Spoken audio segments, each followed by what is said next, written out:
que otra televisión es posible, como estoy sin duda seguro de que otro mundo es posible. La sociedad se ha dado cuenta de que la reiteración en un mensaje absurdo pues acaba, insisto, machacando, aplastando a esa gallinacia de los huevos dorados que era la supuesta tele. La franja que va de los 25 años hasta los 40, yo diría, ya ni ve la tele en ocasiones, en determinados horarios, y se va directamente a Internet.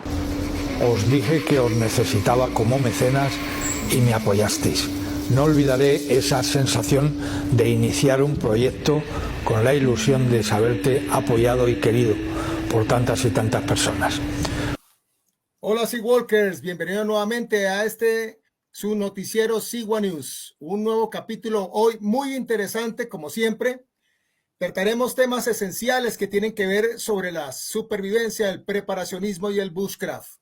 Hoy tenemos un invitado de lujo, Luis Miguel Domínguez, un experto en el tema ecológico natural de nuestro planeta, con dos figuras esenciales mitológicas muy atractivas y que reflejan la situación de ambientes naturales en diferentes partes del planeta. Estamos hablando del mundo del jaguar y del mundo del lobo. Nos acompaña, como siempre, nuestro director, José Manuel. Bueno, Luis Miguel, hola. Te conocemos, tenemos un conocimiento muy amplio sobre ti, pero nos gustaría que te presentaras. ¿Quién es Luis Miguel Domínguez? Bueno, pues antes de nada agradeceros la invitación a esta mesa común y a compartir este momento de la vida tan bonito, tan creativo y tan creador. Bueno, voy a enseguida contestarte. Luis Miguel Domínguez, que soy yo, es un naturalista, es una persona que siempre acude a las fuentes del saber y especialmente en plena naturaleza para entender mejor la vida. La vida hay que vivirla entendiéndola, eso es lo que yo creo. Hay ciclos, hay procesos complejos, increíbles, que yo intento siempre descifrar a través del naturalismo, que es en el que yo me muevo. También todo esto me ha llevado durante toda mi vida a dirigir multitud de documentales de naturaleza para diferentes televisiones del mundo y también soy escritor viajero, escritor nómada, sin duda alguna. En fin, al menos esto es lo que intento. Vamos a ver si de verdad lo soy, pero por ahí va el asunto. Muy bien, gracias por ser tan explícito, porque realmente si abundáramos en todo el trabajo que ha ido desarrollando y que ha ido sembrando a lo largo del disfrute de muchas generaciones en el ámbito de la ecología, por no hablar de un guerrero sin capa, que ese es otro tema que en algún momento se suscitará en la mesa. Me gustaría comenzar por una serie de preguntas que, aprovechando que tenemos a Alfonso, nacido en el corazón de la Amazonía, sé que ambos vais a disfrutar de estas preguntas, de este encuentro. Y voy a comenzar con una primera pregunta. Luismi, ¿cuál fue tu experiencia respecto a los pueblos indígenas en la Amazonía desde la perspectiva de un documentalista?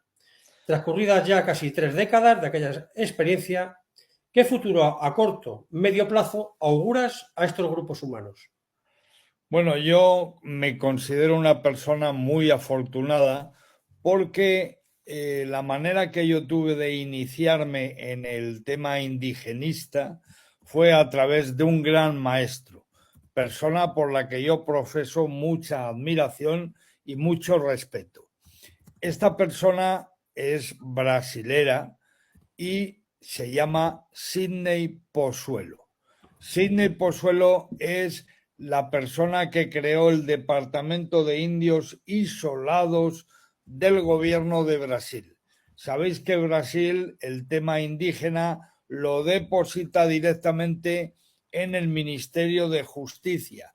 O sea que la defensa de los pueblos originarios, de las culturas indígenas amazónicas brasileras, no están solo en manos de ONGs, de asociaciones, de grupos de la sociedad civil, sino que es el propio Estado brasileño el que enarbola esa bandera y esa defensa.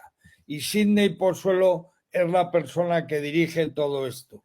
Y yo conocí a Sidney hace ya muchos años, somos hermanos del alma, y él me abrió la puerta de Amazonia. Y de esa manera es como yo he podido siempre vincularme a aquel territorio, gracias al trabajo de Sidney Pozuelo.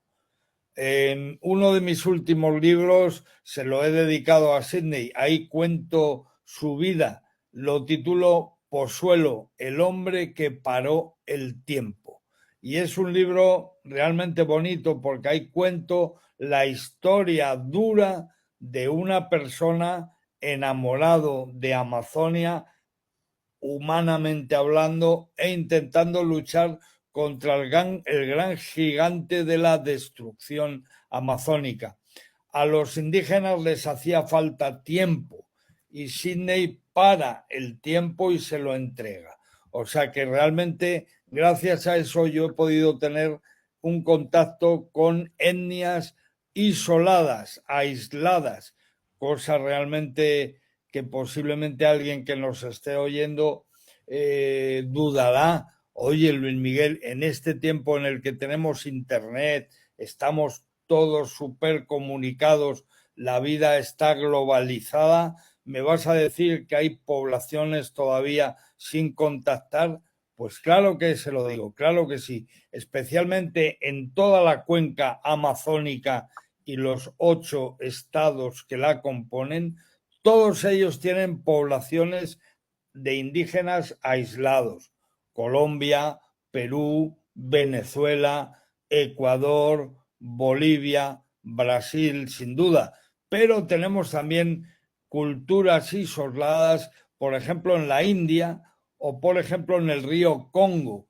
Todavía sabemos que hay poblaciones indígenas que no han entrado en contacto con nuestro mundo. Y esa es la población que yo creo merece, desde nuestro punto de vista, una mirada hipersensible y una serie de leyes y legislación que protejan su territorio fundamentalmente, ¿no?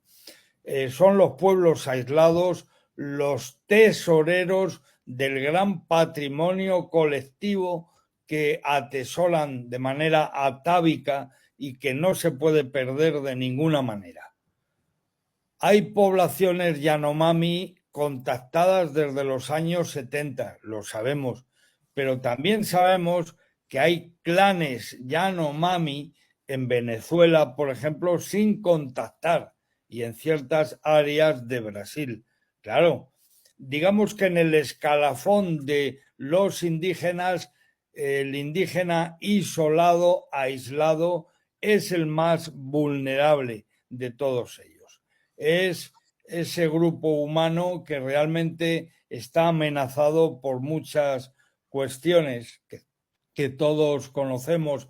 Estoy recordando, por ejemplo, en Ecuador y los guaraníes, la historia de los guaraníes.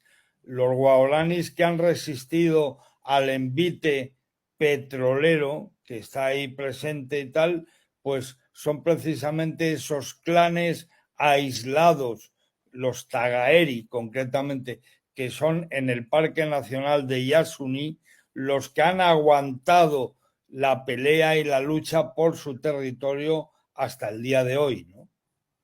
Así que, de alguna manera, soy optimista, querido José. No sé si te contesto adecuadamente, pero en parte tengo esperanza de que por fin estos pueblos consigan mantener a salvo ese patrimonio cultural que es el que el hombre blanco quiere siempre robar y llevarse, ¿no? El tiempo lo dirá y vamos a ver sí. cómo coloca las cosas en su sitio, si ordenadamente Indudablemente. o seguimos en este caos que parece que nos vemos abocados Claro. últimamente. Y sobre Alfonso, todo sí, no perdón. cabe duda que, por ejemplo, trabajos como el que estáis desarrollando ahora mismo son muy importantes, porque si estos pueblos van a conseguir salvarse, va a ser de la mano de una sociedad mundial absolutamente sensible al tema y que demande a sus políticos, ya no solamente de los países en los que estén estas poblaciones, sino del resto del mundo, demanden una mirada cariñosa sobre estos pueblos. O sea que la divulgación es lo más importante desde mi punto de vista. No solo trabajos antropológicos in situ en la selva con unos libros muy gordos que nos cuenten las historias y las biografías de esas poblaciones. La divulgación es muy importante, claro que sí. Adelante, Alfonso, por favor. Bueno, Luis, con respecto al tema que acabas de tratar, un tema muy interesante, pero también muy polémico, considero que la mayoría de las tribus o grupos indígenas, hablo del territorio colombiano, Sí. pues tienen una conciencia ecológica de proteger su medio ambiente, la madre tierra y su entorno. Pero también he sido testigo del cambio cultural que han venido teniendo estas tribus. Por ejemplo, uno veía en Leticia, el indígena tenía una visión nocturna casi perfecta para la cacería. Tienen una alimentación que apenas está descubriendo su potencial con respecto a otros alimentos. Claro. Pero ya uno ve en la mayoría de estos territorios a estos indígenas que les da pena, han perdido todo esto, la piel, la resistencia a la piel, han perdido esa visión, han perdido, tantas cosas que la naturaleza les dio para sobrevivir un entorno hostil, que para nosotros es hostil, pero para ellos es su casa. Con respecto a esto, pues he visto también deforestación bastante grande por parte de algunos indígenas que pretende uno que sean los que protejan este medio ambiente.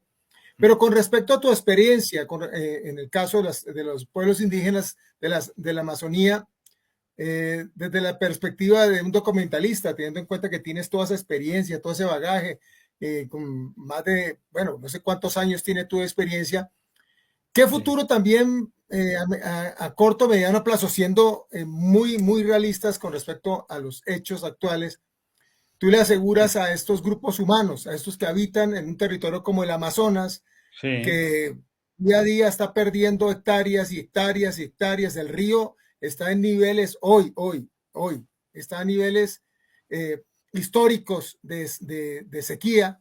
¿Qué futuro le ves tú, sumado todo este cóctel de situaciones? Sí, bueno, yo, Alfonso, primero te doy la razón en que ha habido una cierta perversión de la que no han podido escapar los pueblos indígenas.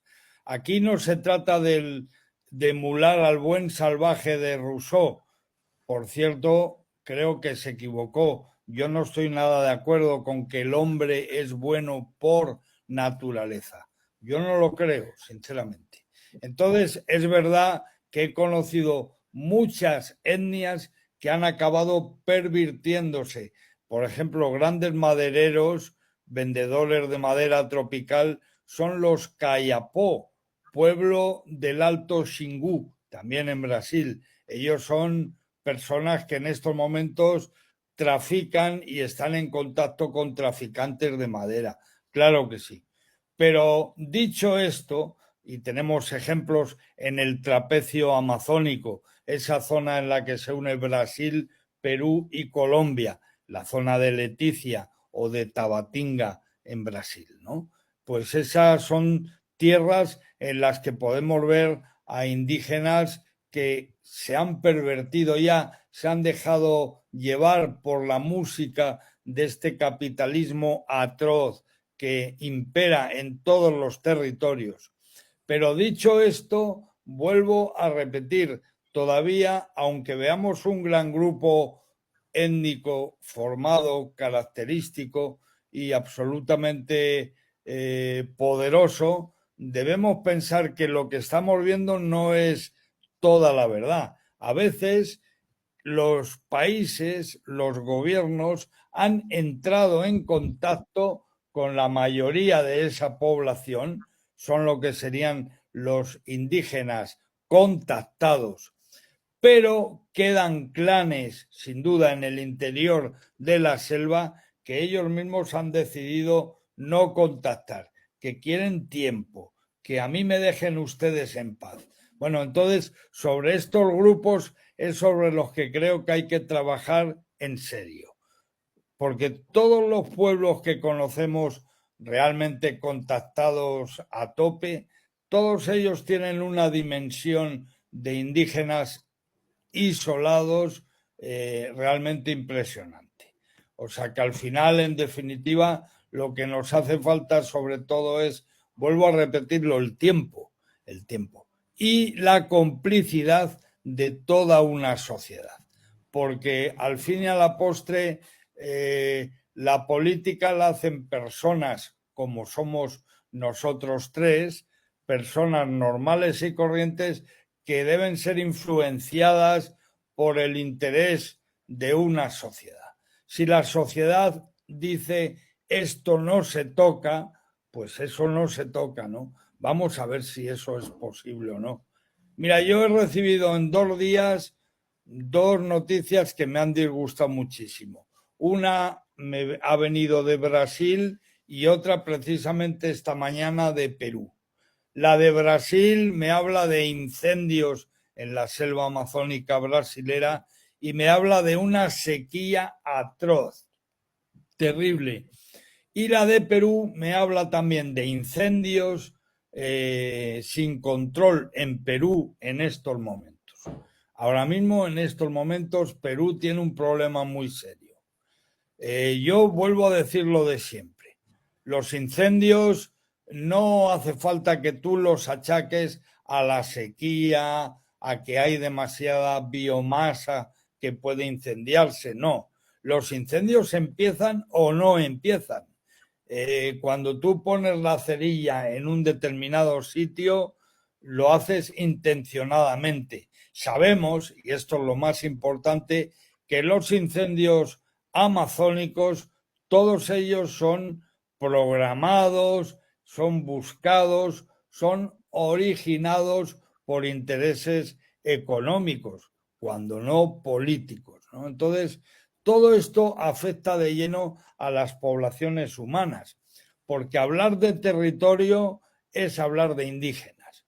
O sea, el indígena lo que realmente le compensa es que su territorio, con los recursos que hay en él, no desaparezcan, no sean esquilmados. Por tanto, la defensa de la ecología, de los ecosistemas, debe estar vinculada, engarzada, unida muy estrechamente a la defensa del contenido antropológico de ese territorio. O sea que, como veis, el tema no es nada fácil, nadie dice que lo sea, pero es un tema que merece siempre un trabajo serio y riguroso y multidisciplinar. O sea, no me sirve aquello de vamos a proteger la madera o vamos a proteger a los animales. Me has hablado anteriormente del jaguar, maravillosa criatura, o cuando yo hablo del lobo, en el fondo estamos hablando de territorio. O sea, ¿qué es el jaguar sino territorio? Claro, el jaguar son miles y miles de kilómetros cuadrados de selva, claro, y de cuenca amazónica y fluvial, claro. El jaguar es territorio, el lobo es territorio, es así. Entonces tenemos que tener una mirada muy amplia y muy certera para no perder en estos momentos algo tan valioso, ¿no? Antes de hacer un giro hacia estos superpredadores, yo sé que a todos nos encantan, en particular a vosotros dos. Sí. Me gustaría seguir un poquito con esta línea que hemos marcado y que nos comentaras, Luis Miguel, sobre el movimiento global por los derechos de los pueblos indígenas y tribales, que identifica a la organización Survival International. ¿Qué lugar ocupa realmente medible dentro de la problemática antropológica que afronta? Claro. Sí, bueno, Survival International es una entidad que se forjó allá por los años 60 del siglo XX y en un principio con una mirada, yo diría, que un tanto decimonónica y casi, si me apuras, colonial. O sea, la idea del indígena como un ser especial, valorable, pero desde un ángulo En un museo, filantrópico. en una urna de un Sí, museo. claro, y casi paternalista, ¿no? Así comenzó Survival International, que es una entidad de origen british total. En Londres está su sede, imagínate. Pero dicho esto, los tiempos han ido pasando, la gente ha ido cambiando, los directivos de Survival también, y Survival ha entendido que sin lucha y solo con una mirada museística no se consiguen las cosas.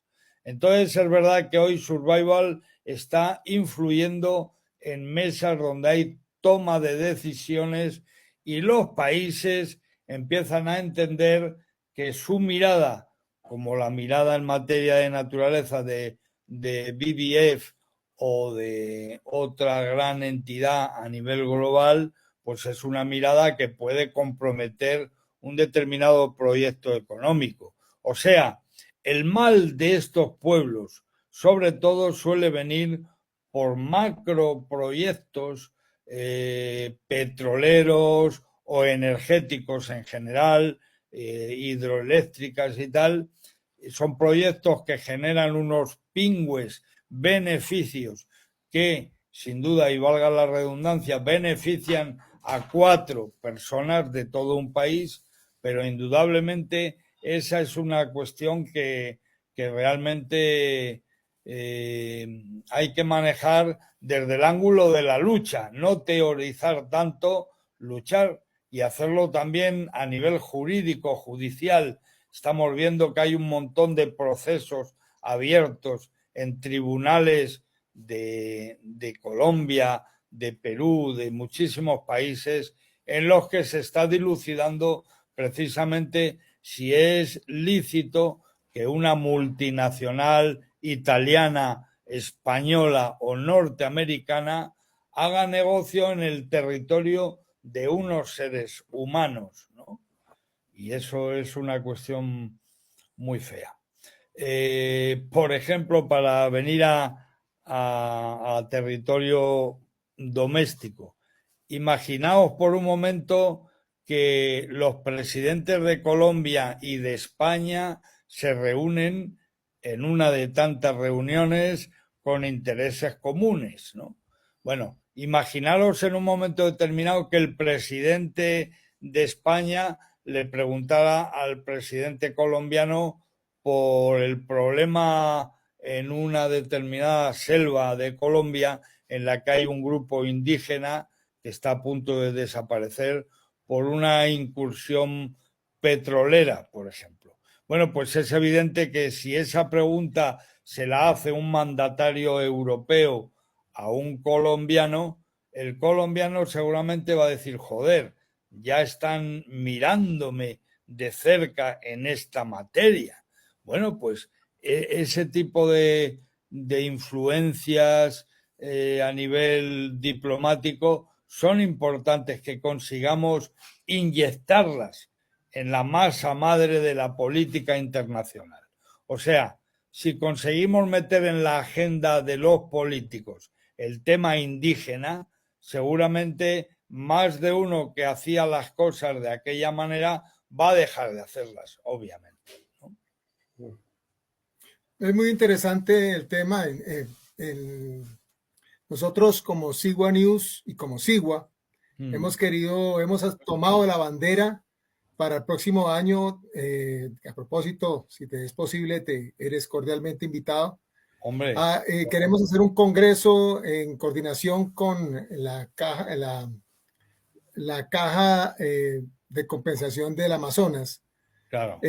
Para despertar conciencia en temas, empezar a generar conciencia realmente fuerte con respecto al tema del Amazonas, el SOS al Amazonas, con temas básicamente empezando por el tema del turismo, un turismo responsable, que ha sido, valga la redundancia, el responsable también de el depósito de basura que se ha vuelto el río y gran parte de la selva, entre otras.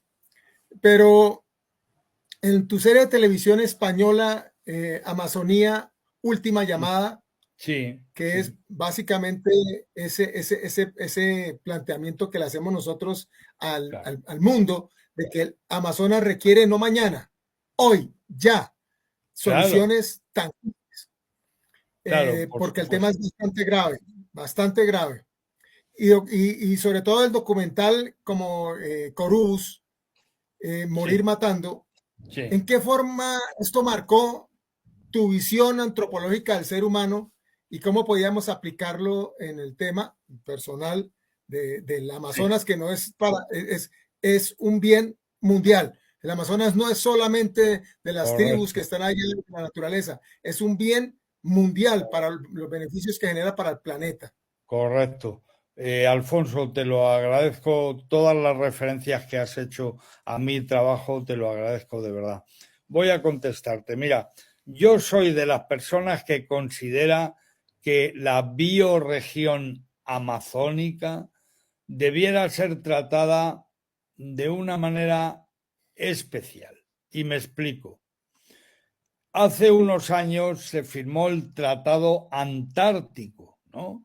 Se decidió que la Antártida era patrimonio de la humanidad y se la blindó legalmente para que no se la pudiera meter mano, como no ocurre en el Ártico, por ejemplo, donde Rusia tiene intereses mineros, por ejemplo, y acude al Ártico las veces que quiera a desarrollar su explotación del Ártico.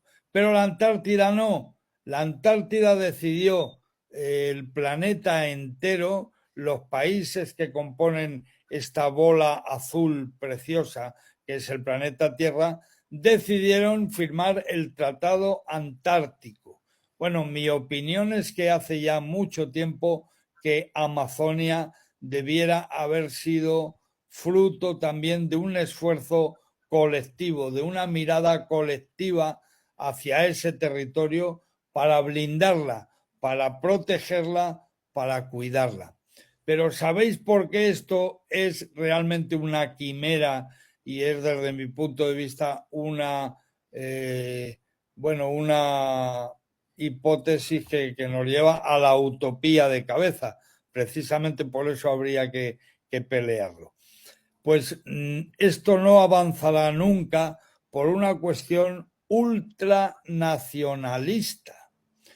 Hay países como Brasil que inmediatamente te dicen, oiga, usted no se meta en mis temas, Amazonia es mía, es mi territorio, usted no se meta ahí, ¿no? Esto te lo dice Lula da Silva, sí, ese hombre de izquierdas te lo dice. A mí de alguna manera me lo han hecho saber en aquel país. Estoy convencido que en Colombia igual, en Perú igual, en cualquiera de los países de la cuenca amazónica, la cuestión amazónica es algo de carácter propio, es algo de carácter nacional y por tanto no podrá ser nunca pasto de una mirada colectiva, ¿no? ¿Qué es lo que de verdad le hace falta? Porque por el contrario nos estamos encontrando con estos incendios ahora o con esa deforestación que parece una plaga bíblica, parece que no queda más remedio. Hay madera, bueno, pues habrá que cortarla. Pues no, No, señores, no hay que cortarla. ¿Por qué? Pues porque las nubes que están pasando por encima de mi casa aquí en Madrid ahora se han fabricado en Amazonia, se han hecho allí, se han creado allí. Por tanto, no podemos decir que la mirada que tengamos que aplicar sea solo de carácter local. No, es mi trocito de selva, esto es mío. No, señor, esto no es suyo. Esta es la sala de máquinas del planeta. No me gusta cuando se dice que Amazonia es el pulmón del planeta. No, es mucho más que el pulmón. Es la sala de máquinas del barco. Es la madre del cordero. Entonces, debería haber en este aspecto un trabajo colegiado que involucre a todos los países del planeta para defender este lugar único, un lugar que es realmente portentoso, que no es solo un río, como sabes, Alfonso, no es solo el río Amazonas, es que hay que recordar que el Amazonas tiene 1.100 afluentes y todos ellos no menores de 10 guadalquiviles o de 20 euros. O sea, cuidado, ¿eh? Solamente el río Negro, por ejemplo, afluente del río Amazonas, es el tercer río más grande del planeta y es un afluente. Entonces hay que entender lo que es la cuestión amazónica y realmente tener hacia ella una mirada global. Eso creo que sería fundamental. Eso es lo que yo he aprendido en la serie Amazonia Última Llamada. Fíjate, Alfonso, yo cuando hice esa serie en el año 99, yo fui una persona que cogía una avioneta en Tabatinga, muy cerquita ya de Colombia y de Perú, y de ahí me iba hasta Belén de Pará, me iba hasta la desembocadura, la isla de Marayó, por ejemplo.